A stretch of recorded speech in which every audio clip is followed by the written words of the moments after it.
mengingatkan kepada para perangkat desa dan juga kepala desa di mana mereka ini harus netral dalam pemilihan umum 2024 nanti. Menurut Abdul Halim, dalam pemilu biasanya perangkat desa ini akan direkrut menjadi kelompok penyelenggara pemungutan suara atau KPPS. Apabila perangkat desa ini tidak netral, tentunya ini akan menjadi sangat bahaya Tribuners bagi pelaksanaan dan juga keberlangsungan pemilu 2024 mendatang. Di mana dalam aturannya Abdul Halim ini mengatakan kalau kepala desa dan perangkat desa juga tidak boleh datang ke acara kampanye ataupun mobilisasi massa. Hal ini sebagaimana yang telah diatur dalam pasal 280 Undang-Undang Nomor 7 Tahun 2017 tentang Pemilu Kepala Desa, Perangkat Desa, dan Anggota Badan Permusyawaratan Desa dilarang menjadi pelaksana ataupun tim kampanye paslon Capres-Cawapres. Pelanggaran atas hal tersebut pun Tribuners ini akan berakibat pidana maksimum 1 tahun penjara. Bahkan ini para tersangka ataupun terdakwa akan dikenakan denda sebesar 12 juta rupiah.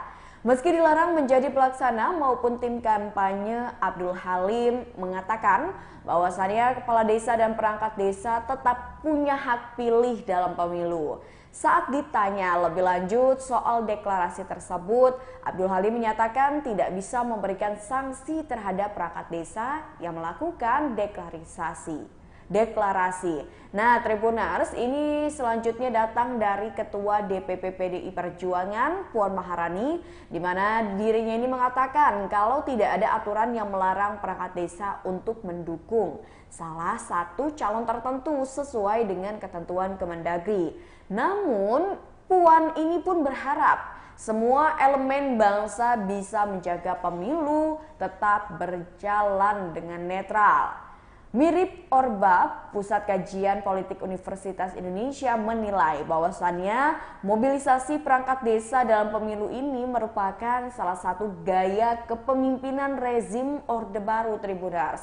Direktur Puskapol UI Hurriyah menyebutkan langgam pemerintahan Orde Baru di tangan Soeharto bersifat monoloyalitas dengan senjata berupa mobilisasi dari aparat negara. Bukan hanya aparat keamanan, aparat desa juga menjadi salah satu unsur penting untuk dimobilisasi. Keberadaan aparat desa meskipun memerintah di satuan kecil justru membuatnya tidak dapat disepelekan karena kedekatannya dengan rakyat ataupun masyarakat di akar rumput. Dengan tangan-tangan yang menjamah sampai tingkat terkecil pemerintahan, rezim Orde Baru bisa melanggengkan kekuasaan dengan dikdaya. Dan Perkumpulan untuk Pemilu dan Demokrasi menganggap bahwa sinyal dukungan perangkat desa kepada Prabowo Gibran ini sebagai benih pelanggaran di masa kampanye.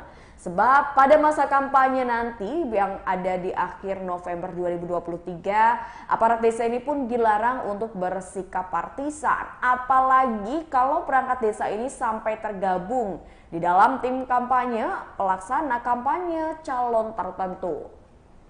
Nah, dari informasi yang beredar pula itu Tribuners, di mana ada sinyal dukungan yang diberikan oleh 8 organisasi desa ini dari Badan Pengawas Pemilihan Umum Republik Indonesia ini diminta untuk segera bergerak menelaah terkait dengan dugaan adanya potensi pelanggaran yaitu dukungan politik dari aparatur pemerintahan desa menjelang pelaksanaan pemilu dan Pilpres 2024. Sebab sejumlah organisasi perangkat desa yang tergabung dalam Desa Bersatu ini diduga memberikan sinyal dukungan kepada pasangan calon nomor urut 2 yakni Prabowo Subianto dan Gibran Raka Buming Raka. Nah, meskipun ini kalau ini berdasarkan kata atau kalimat yang diungkapkan oleh Direktur Demokrasi and Electoral Empowerment Partnership Indonesia yang bernama Neni, ini mengatakan meskipun belum memasuki tahapan kampanye, tetapi ini menjadi informasi awal atas dugaan pelanggaran yang terjadi Dan ini harusnya bisa dipanggil serta dilakukan klarifikasi oleh Bawaslu karena bisa masuk pasal kampanye di luar jadwal. Oke, Neni pun mengimbau Tribuners supaya para aparatur pemerintah desa ini tidak terseret dalam persaingan politik dengan alasan apapun supaya tidak merusak praktik demokrasi di tengah masyarakat. Jika para aparatur pemerintahan desa ini tidak mengindahkan undang-undang pemilu dan juga undang-undang desa, maka menurut Neni, hal itu pun menjadi sinyal akan terjadinya potensi dugaan pelanggaran dalam pelaksanaan pemilu ataupun pilpres mendatang. Neni menilai mobilisasi aparatur pemerintahan desa supaya mau memberikan dukungan politik kepada ini memperlihatkan bahwasannya praktik demokrasi dilakukan tanpa etika dan juga moralitas. Ya, seperti kita tahu bahwasannya Neni ini beranggapan seperti itu dikarenakan berita yang saat ini tengah heboh ya, di mana ada dugaan bahwasannya sejumlah organisasi perangkat desa yang tergabung dalam Desa Bersatu ini diduga memberikan sinyal dukungan kepada pasangan calon presiden dan calon wakil presiden nomor urut 2 Prabowo Subianto dan Gibran Rakabuming Raka.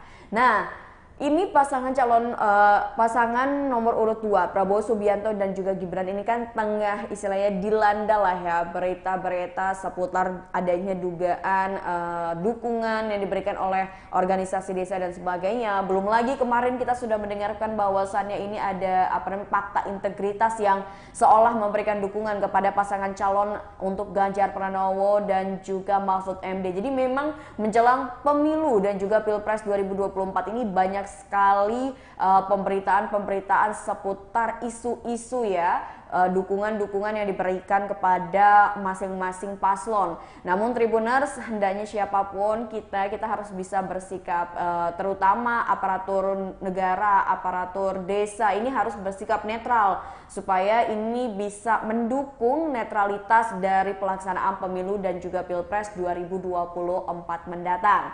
Mungkin itu aja Tribuner obrolan kita terkait dengan dugaan adanya dukungan yang diberikan oleh 8 organisasi perangkat desa ya yang tergabung dalam Desa Bersatu kepada pasangan calon presiden dan wakil presiden Prabowo Subianto dan juga Gibran Rakabuming Raka. Dan nantikan tayangan terupdate lainnya seputar informasi menjelang Pilpres 2024 hanya di YouTube Tribun Lampung Official dan YouTube Tribun Lampung News Video bersama dengan saya Mutiara. Banjir kritik tengah mengalir deras ke 8 organisasi perangkat desa yang tergabung dalam Desa Bersatu. Organisasi diketahui memberikan sinyal dukungan terhadap pasangan calon presiden, capres, dan calon wakil presiden, cawapres, Prabowo Subianto dan Gibran Rakabuming Raka.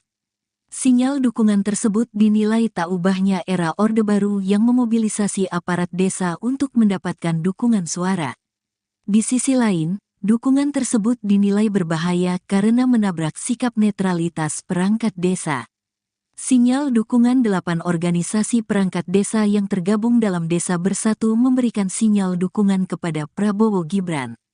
Sinyal itu terlihat ketika mereka menggelar acara bertajuk Gibran pun didaulat untuk berpidato dalam acara tersebut. Meski wali kota Solo itu tidak menyinggung soal dukung-mendukung dalam pidatonya yang cukup singkat.